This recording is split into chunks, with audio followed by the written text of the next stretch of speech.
My heartfelt pranams to all dear listeners, sisters and brothers of Souls Connect Audiobooks. Today we are continuing our chapter 1, Understanding Anger, of the book From Anger to Love in part 2. So let's start it. Learn to pause. When you are in a state of anger, you won't always think clearly. You won't respond with true kindness and empathy toward others, especially the person who triggered the anger in you. I have learned through experience that it is always good to take time out. Otherwise, if you do erupt in anger, its effect on others can be long-lasting and stressful, causing unnecessary damage. If you observe yourself, you will find that you can't hold on to such explosive energy for more than 24 hours. By then, it will have dissipated from your system or been internalized. Regular meditation practice trains you to pause, reflect, and postpone the reaction so that you may feel some tenderness for the other person as you come to appreciate their perspective. Think, thank goodness I did not react. Realize that there is some truth in the other person's words. Then you can thank them for sharing their observations. Even when the other person is wrong, by not reacting, you will preserve the relationship and improve the situation. Uncover your true nature. Emotions signal a vibrational change in your energy field, your field of consciousness. Often it is a subconscious, pre-programmed reaction from deep within the psyche rather than something you have analyzed or thought through. The thinking comes later.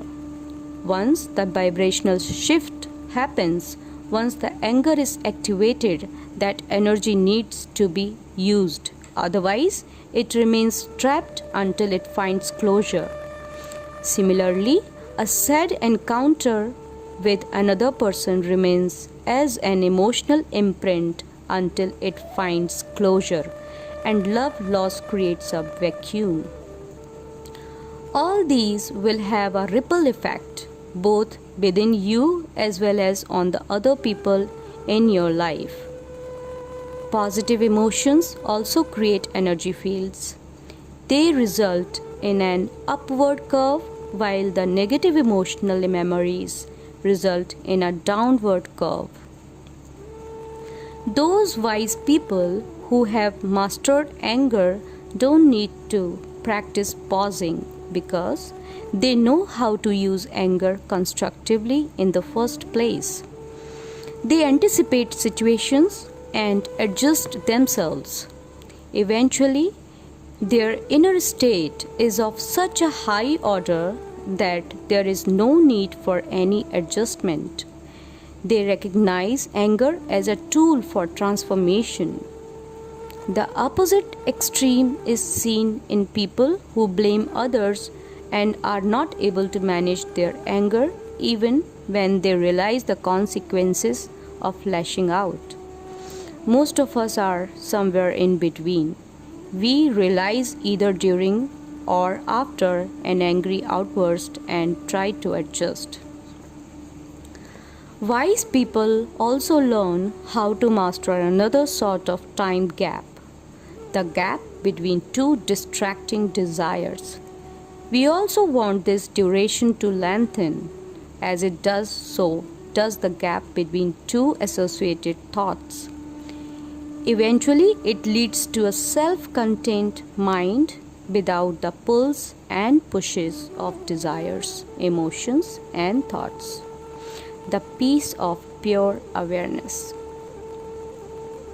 This leads to another capacity, concentration, to fix our attention on one thing at a time. We can then move toward our most cherished goals in life. Inner peace dispels desires and ego, and focused attention takes us where we are headed. Together, they allow us to move toward our highest potential. Our thoughts, ideas, and intentions are slowly transformed, and as the gap between each thought lengthens, there is space for feelings to surface. We start to experience feelings of various types.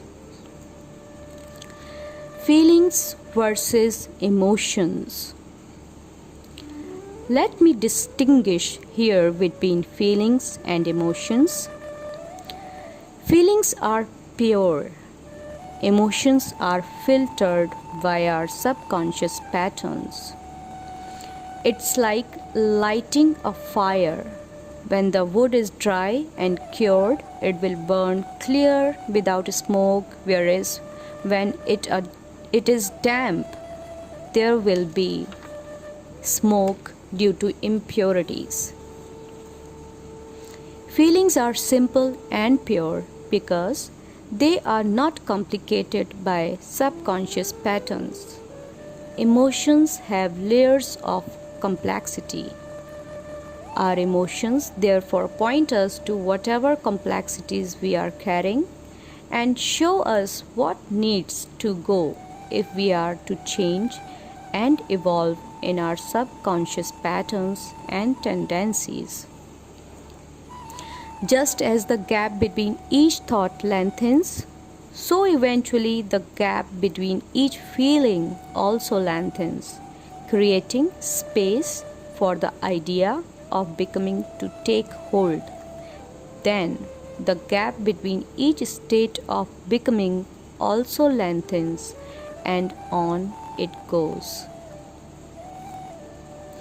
During meditation, as the gap between two thoughts lengthens, focused attention is the result.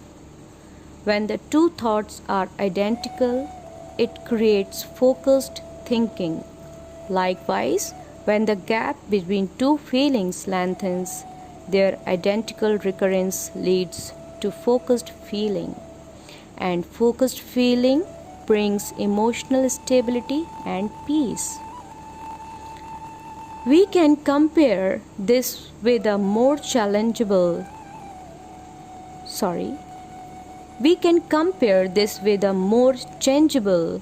mental state.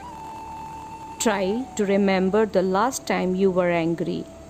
How long did the anger last? What feelings followed immediately afterward and then later? What about a time when you were very happy and joyous? How long did that last and what followed? Sadness is followed by happiness. Pleasure is followed by guilt. Anger is followed by compassion, and peace is followed by restlessness. There is constant change within, like the ever-changing formations of clouds in the sky. Our sky of consciousness keeps changing based on our thoughts, feelings, and conditions. You can think and feel so many things in such a short period of time. In the morning, you may be restless and anxious due to an exam, whereas later, having done well, you are happy and relaxed. When you focus, your feelings are, your condition keep changing, as well as your surroundings. You become vulnerable. Imagine a bird flying very fast. It is so difficult to photograph. Similarly, it is hard to pinpoint a mind that is constantly moving from one thought to another, one emotion to another, one feeling to another. And in the case of the mind, it moves faster than the speed of light, can a wandering mind attain happiness? The solution is to develop a focused mind, and that is only possible by doing some sort of mental practice like the heartfulness practices. Single pointed attention of the mind. Happiness happens simply and effortlessly when we adopt these practices. The natural outcome of having a focused mind is that the heart remains steady. We remain constantly in tune with our feelings. If we also refine our outer behavior, we reach a level where single pointedness of thought, feeling, and condition become a steady state. How does steadiness arise in meditation? Sometimes meditation is frustrating because the mind is full of thoughts and emotions. We try to feel peaceful and still, but instead we are acutely aware of the activity within us. This is quite normal, especially at first. It is rare that we have single pointed attention from the beginning. Concentration is the result of meditation, not the other way around. In heartfulness, transmission gives us glimpses of the focused state from the beginning, and this provides an incentive to continue. Eventually, we go beyond feeling to the state known as becoming. In the time gap between two becomings, we are constant and still.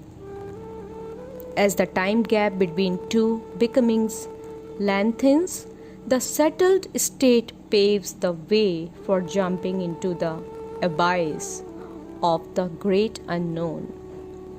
Without steadiness of heart and mind, it is not possible. A fluctuating, changeable mind is a common state, and the changeable nature of thoughts and feelings can eventually culminate in multiple personality disorders. An ever-changing mind and an ever-changing heart result in an ever-changing consciousness, many personalities in one person. In all this, the middle factor of feeling plays a major role.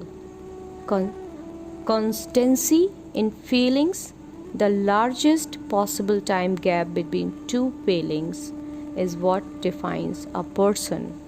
Now we pause our chapter here and will take up its next part in the upcoming video.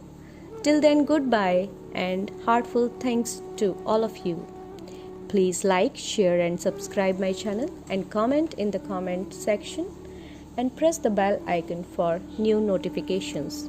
Thank you very much.